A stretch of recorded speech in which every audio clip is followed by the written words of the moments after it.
Hello friends, मैं सतनाम सिंह एक बार फिर से आप सभी का स्वागत करता हूं द जीएस फाउंडर पर। और मुझे पूरी उम्मीद है कि आप लोग जहां पे भी होंगे अपने परिवार के साथ सुरक्षित होंगे। और वैक्सीन अभी तक आप लोगों ने लगवा लिया होगा, बहुत ही ज़रूरी है वैक्सीन लगवाना। साथ में आप लोग कोविड गाइडलाइन को भी फॉलो कर रहे होंगे।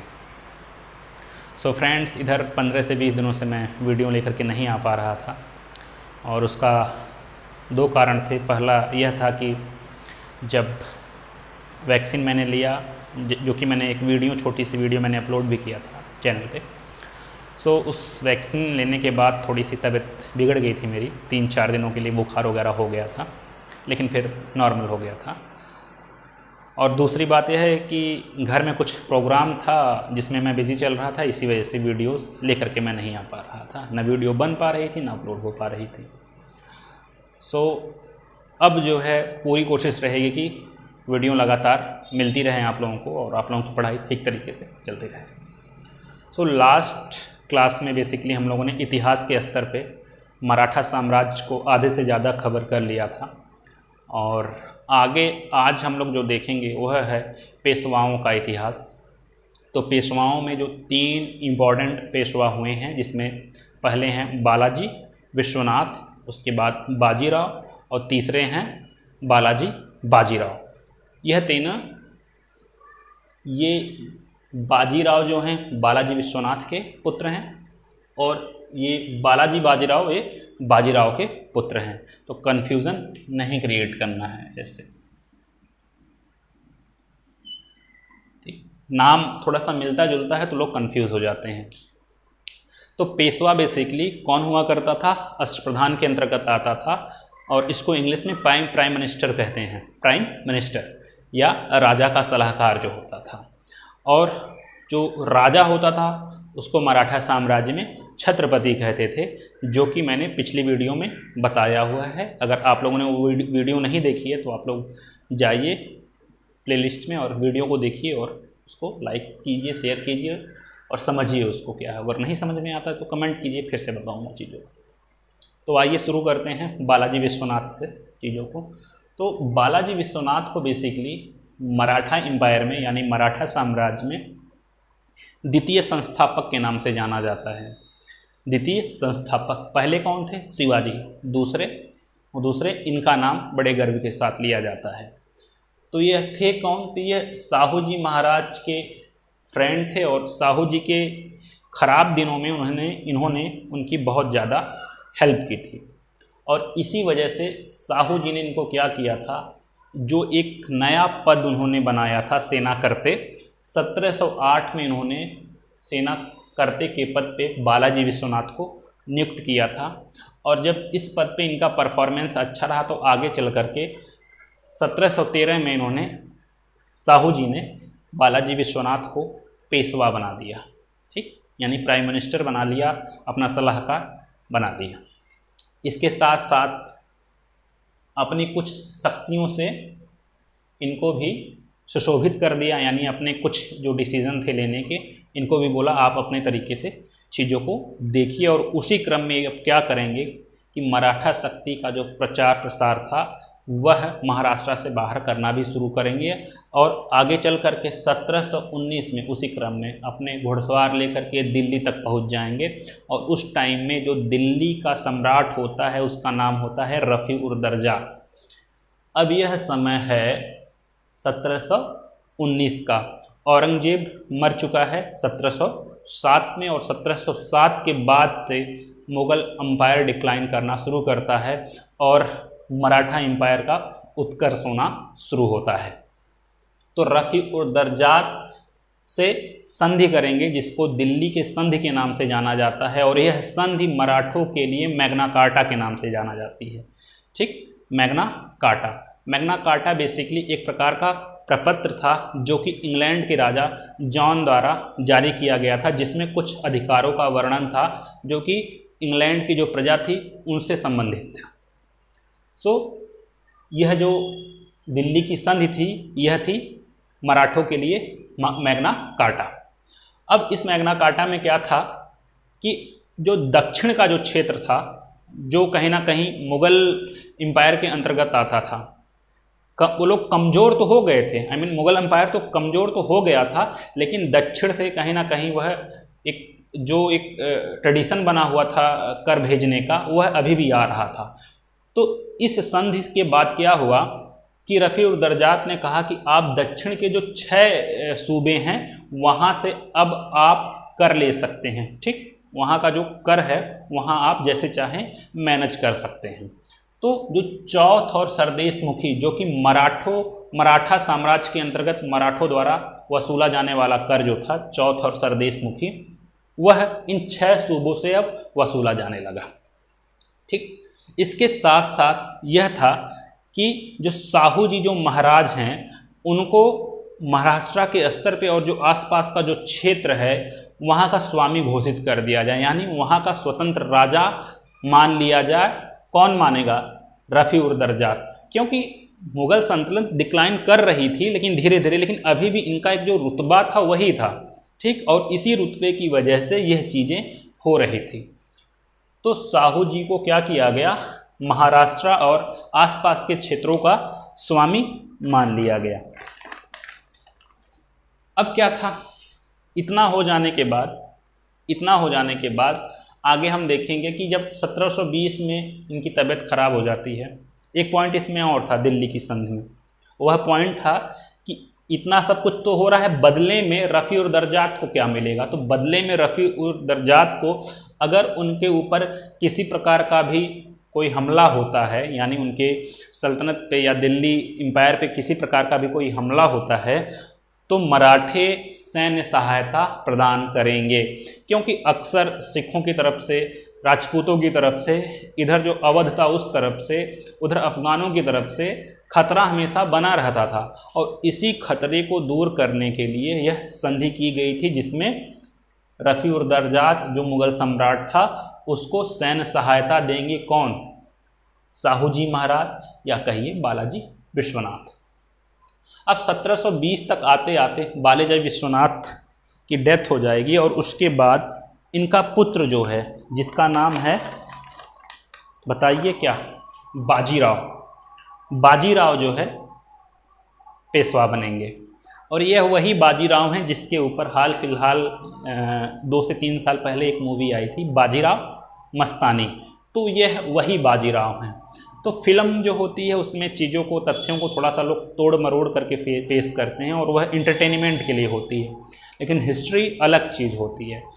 सो बाजीराव जब पेशवा बनेंगे, कब? 1720 में, अपने पिता की मृत्यु के बाद 1720 में। तो अब ये क्या करेंगे कि दक्षिण भारत के स्तर पे अपने आप को और ज़्यादा मजबूत करने की कोशिश करेंगे। उस टाइम में दक्षिण भारत की जो सबसे पावरफुल शक्ति थी वह थी हैदराबाद, या हैदराबाद का जो निज़ाम था वह इमाद उल मुल्क के नाम से जाना जाता था। वो बताएंगे, जब क्षेत्रीय शक्तियों का उदय पढ़ाएंगे तब बताएंगे अवध कैसे निकला, उधर बंगाल में कैसे मुर्शीद कुली खां ने अपना नींव डाली, उधर मैसूर में कैसे जो है कि चीज़ें हुई, और इधर हैदराबाद में कैसे हुआ, इस सारी चीज़ों को बताएंगे। फिलहाल यहाँ देखते हैं। तो हैदराबाद जो मजबूत था उसको बाजीराव क्या करेंगे? हरा देंगे, क्योंकि दक्षिण की सबसे पावरफुल शक्ति थी हैदराबाद, और इसको हैदराबाद को हराने के बाद अब कहीं ना कहीं दक्षिण भारत के स्तर पे मराठे सबसे ज़्यादा मजबूत हो गए। हैदराबाद ने मराठों के आगे घुटने टेक दिया। अब यही वो समय था जब क्या था, बुंदेलखंड में जो है बुंदेला राजपूतों का एक कुल है जिसको बुंदेला राजपूत के नाम से जाना जाता है, और वही बुंदेलखंड, बुंदेला के नाम से बुंदेलखंड नाम पड़ा हुआ है। वहाँ के राजा थे राजा छत्रसाल। अब यह था, इनको इलाहाबाद का जो सूबेदार था मोहम्मद खां बंगस, मैंने यहाँ पे नाम नहीं लिखा है, उसको मैं वैसे ही बता दे रहा हूँ, मोहम्मद खां बंगस, वह इनको परेशान कर रहा था। यानी बुंदेला राजपूतों को मोहम्मद खां बंगस परेशान कर रहा था, और इसी वजह से राजा छत्रसाल ने क्या किया, मराठों से मदद मांगी, यानी पेशवाओं से मदद मांगी। बाजीराव जो पेशवा थे उनसे मदद मांगी, और बाजीराव मदद करने के लिए आए भी, और मदद करने में उन्होंने मोहम्मद खां बंगस को मार भगाया वहाँ से, और इसी खुशी में राजा छत्रसाल ने क्या किया कि अपने महल में एक पार्टी दी और उस पार्टी में एक नर्तकी आई थी जिसका नाम था मस्तानी। मुस्लिम नर्तकी थी वह, इसका नाम था मस्तानी। तो उसी के साथ माना जाता है इनका प्रेम प्रसंग था पिक्चर के अनुसार। अब रियलिटी में चीज़ें क्या थी यह बताना मुश्किल है, लेकिन पिक्चर के अनुसार चीज़ें यही थी कि जो मस्तानी जो थी वह प्रेमिका थी किसकी, बाजीराव की। इसके साथ साथ इन्होंने दिल्ली पे भी अभियान किया था, दिल्ली पे भी इन्होंने चढ़ाई की थी। आसपास के जो क्षेत्र थे वहाँ तक, उड़ीसा तक चीज़ों को इन्होंने फैलाया था और मराठा साम्राज्य को बहुत मजबूती दी थी। 1740 में इनकी डेथ हो जाती है, 1740 में इनकी डेथ हो जाती है। उसके बाद इनका पुत्र बाजीराव का पुत्र बालाजी बाजीराव, यानी पिता का भी नाम है और दादाजी का भी नाम, दोनों से जुड़ करके उसका नाम बना है बालाजी बाजीराव। इसी वजह से इनको बाजीराव प्रथम के नाम से जाना जाता है, बाजीराव फर्स्ट या बाजीराव प्रथम। अब बालाजी बाजीराव के टाइम में जो था मराठा शक्ति जो थी वह एकदम चरमोत्कर्ष पे पहुंच गई थी, ठीक, एकदम लड़ने के लिए बेताब थी, अपने साम्राज्य को चारों तरफ फैलाना चाहती थी, इस प्रकार की हो गई थी। और दिल्ली सल्तनत एकदम शांत हो गई थी, यानी जो मुगल एम्पायर जो है एकदम सिकुड़ गया था। बालाजी बाजीराव को नाना साहब के नाम से भी जाना जाता है। एग्जाम में पूछ सकता है नाना साहब कौन थे, कैसे थे नहीं, मतलब कौन थे, इस नाम से भी पूछ सकता है। तो बालाजी बाजीराव को जाना जाता है। तो जैसा मैंने बताया था कि इस टाइम में मराठा राज्य का सर्वाधिक प्रसार हुआ था और दक्षिण भारत के स्तर पे मराठे निश्चिंत हो गए थे, क्योंकि वहाँ पे उनसे टक्कर लेने वाला अब कोई नहीं था। अब उनकी नज़र उत्तर की तरफ, जो यानी अगर मैं यहाँ पे एक छोटा सा मैप बनाऊं, ये ठीक, तो भारत का जो ये एरिया है इस साइड उनकी नज़र पड़ेगी नॉर्थ की तरफ। दक्षिण की तरफ वो मराठे मजबूत हो चुके हैं। और दक्षिण की तरफ क्या था कि 1748 में जो अहमद शाह अब्दाली है वह गद्दी पे बैठेगा और उसका नाम था अहमद शाह दुर्रानी, लेकिन किसी ने उसको उपाधि दी दुर्रानी की, जिसका मतलब होता है मोतियों का मोती। इसी वजह से उसके जो है कि यूज़ करना शुरू किया दुर्रानी नाम, ठीक है। और दुर्रानी एम्पायर का उसने जो है कि दुर्रानी एम्पायर खड़ा किया, जो कि आज के अफगानिस्तान के नाम से जाना जाता है। तो अब क्या था कि अहमद शाह अब्दाली 1748 से लेकर के तकरीबन 1761 तक 7 बार अटैक करेगा भारत के ऊपर, और पंजाब का जो क्षेत्र है, दिल्ली का जो क्षेत्र है, वृंदावन उत्तर प्रदेश तक आ जाएगा, मार काट एकदम मचा डालेगा, ठीक। और वापस फिर चला जाएगा इतना करके। लेकिन वापस जाते वक्त क्या करेगा, दिल्ली में अपने एक व्यक्ति को बिठा के जाएगा, ठीक, जिसका नाम है आपका नजबुद्दौला, ठीक। ये नाम थोड़े टफ होते हैं। नजबू एग्जाम में पूछेगा नहीं, जस्ट जानकारी के लिए है, नजबुद्दौला, ठीक। और पंजाब के स्तर पे अपने बेटे को बिठा करके जाएगा, जिसका नाम होता है तैमूर, राजकुमार तैमूर के नाम से भी जाना जाता है। तैमूर लंग अलग था, यह तैमूर अलग है। अब क्या था, जब मराठे दक्षिण भारत से हट करके नॉर्थ इंडिया में इंटरफेयर करना शुरू करेंगे, तो सबसे पहले क्या करेंगे, जो ये नजबुद्दौला जो होते हैं, जो दिल्ली में मीर बख्श बने बैठे हुए होते हैं और सारी जानकारी पहुंचा रहे होते हैं किसके पास, अहमद शाह अब्दाली के पास। तो सबसे पहले मराठे इनको लात मार के भगा देंगे, नजबुद्दौला को। उसके बाद तैमूर को जो है कि लात मार के भगा देंगे पंजाब से। ये पंजाब में बैठे थे, दिल्ली में बैठे थे। अब क्या होगा, जब पंजाब से तैमूर को खदेड़ दिया जाएगा, तो वहाँ पे अदीना बेग को जो है कि 75 लाख वार्षिक कर के बदले पंजाब को पंजाब को सौंप दिया जाएगा अदीना बेग को।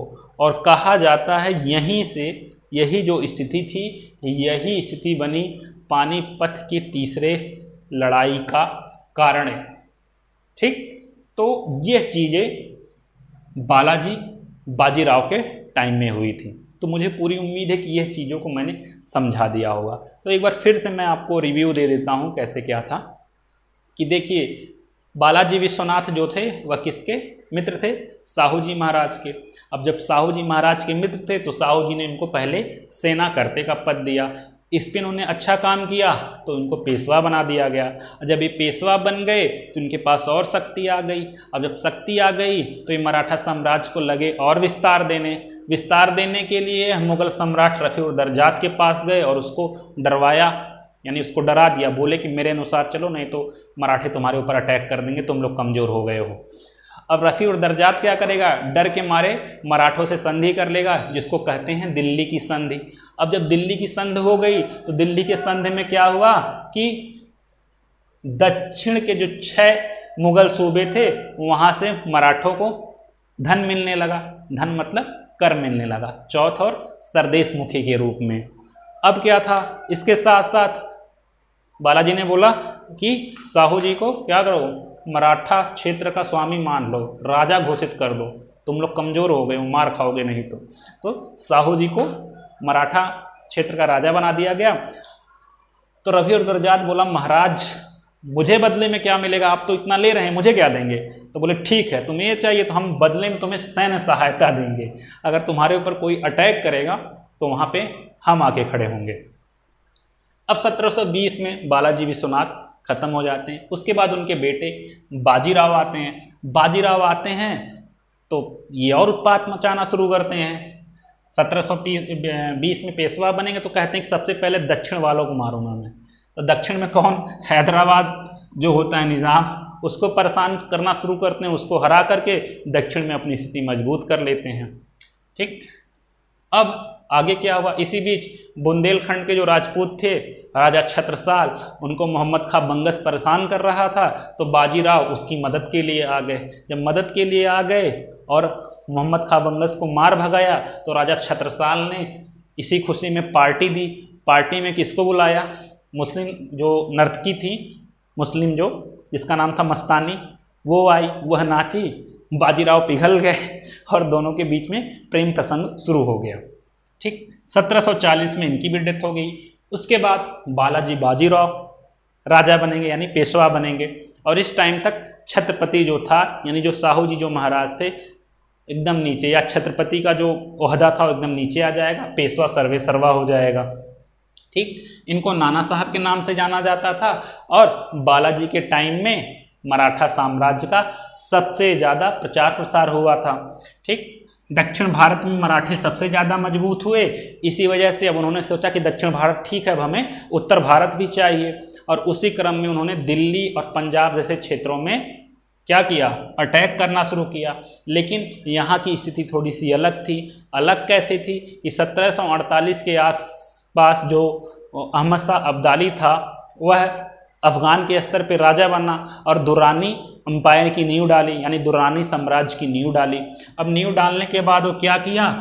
1761 तक, 1748 से 1761 तक भारत के ऊपर 7 से 8 बार अटैक कर दिए। ठीक, और उसी अटैक में क्या किया? दिल्ली में नजमुद्दौला और पंजाब में किसको? अपने बेटे तैमूर को एक तरह से सर्वे सर्वा बना दिया, सलाहकार वहाँ पे नियुक्त कर दिया। ठीक, और कहते हैं जब वो आया था तो भारत से बहुत सारा धन दौलत 15 से 20 करोड़ रुपए लूट करके भारत से लेके गया था। तो इस प्रकार से जब पंजाब में और दिल्ली में मराठों ने इंटरफेयर करना शुरू किया और नजमुद्दौला और तैमूर को मार भगाया, तो कहीं ना कहीं किसको चैलेंज कर दिया? सीधा अहमद शाह अब्दाली को। और यहीं से क्या हुआ? 1761 के पानीपत की लड़ाई की नींव पड़ गई, जिसको हम लोग अगली क्लास में देखेंगे। तो मुझे पूरी उम्मीद है कि वीडियो आपको समझ में आया होगा।